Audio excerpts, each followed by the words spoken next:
Thanks to Attorney General Bill Barr. What an attorney general. President Trump has finally gotten his wish to investigate the investigators. NBC News is reporting that John Durham, the federal prosecutor tapped by Barr to conduct an administrative review into the origins of the Russia probe, is now pursuing a criminal inquiry of that probe.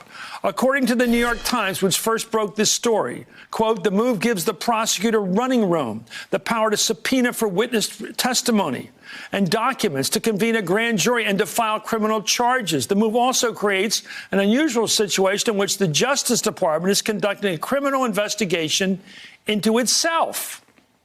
The New York Times adds, the opening of a criminal investigation is likely to raise alarms that Mr. Trump is using the Justice Department to go after his perceived enemies. You think?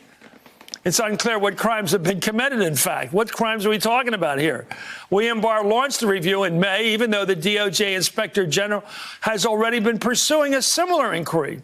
In fact, Bill Barr, who has become one of the president's most trusted allies, has personally overseen the investigation right now, traveling the globe in an effort to dig up proof of a conspiracy theory.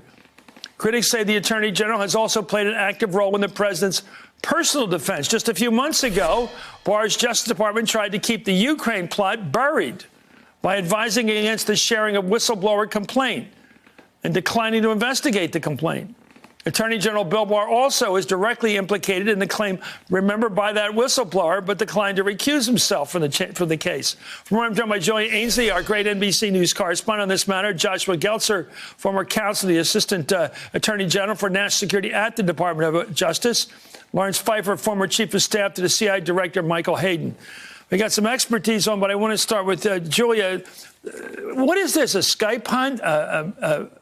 What is the kind of a joke it is? A wild goose chase? Is this like him going down to Hawaii to look for the real origins of President Obama? Is this OJ looking for the real killer? I mean, how serious is this investigation? Well, there's so many unknowns here, but it is hard to separate the politics from this, especially because William Barr, right at the time he was opening this investigation, tasking John Durham to run it, said, well, I think there may have been spying into the president's campaign, which goes far below. That's a use of a term, spying. There was an investigation of the president's campaign's connections with Russia. Spying would imply that it's unauthorized. This was authorized. This was signed off by multiple people, both in his Justice Department and the Obama Justice Department. Judges have to continuously sign and renew FISA warrants, which allow them to continue an investigation like this. They've also been going down roads, we know, that have been propagated in conspiracy theories, that perhaps George Papadopoulos was set up in some way. None of that has teeth yet. But I think the real damage here, the potential for damage here for people I've spoken to, is that we're getting into this place where the Justice Department can be used as a retaliatory tool. So say you were someone in the FBI or CIA now being asked to do a campaign investigation. Well, are you now going to have a fear that, especially if that's for a federal office, that person wins and then starts an investigation into you? That's not the way our justice system is supposed to be set up. It's not supposed to be a retaliatory tool. But now this investigation just got more tools, or it may have even had more tools months ago, but we know it has the tools now to impanel a grand jury, subpoena testimony, which means that those career folks inside FBI and CIA are starting to lawyer up. Right. They're afraid they're going to be the targets. Let me ask you, back during the Watergate days, at least John Mitchell, whatever you thought of him, and he went to prison, had the decency to leave the Justice Department to become Nixon's re-election chairman. This guy feels he can use his position as Attorney General for total political purposes, like going around the world digging up dirt on his own department. This whole thing just reeks of bad faith, and part of it is that personal role, a sense that the Attorney General, the same one who tried to distort the Mueller report before it came out by previewing He did a good job of distorting it. He succeeded in distorting it in a lot of people's minds. Now he's traveling around the world personally eliciting foreign government cooperation with a probe that seems politically motivated, that seems partisan, that seems driven by the White House, and that seems to have no real basis. Instead, there is already, as you noted, a Justice Department Inspector General investigation into these same events. Why rush this one now? Isn't there a job to be done at the Department of Justice if you're Attorney General? Doesn't he have a day job? Yep. That he's traveling to where? All these countries, Italy, the UK, Australia, all around the world, digging up dirt, basically, on his own department because his president has sicked him on it. Right. I think, to me, one of the greater concerns is the fact that he's going around and meeting independently with these different foreign intelligence agencies.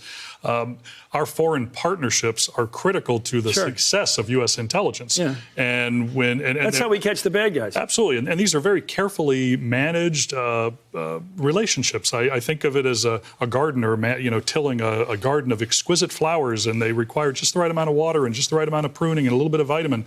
And now we've got somebody just tromping through the garden, knocking all the flowers all over the place.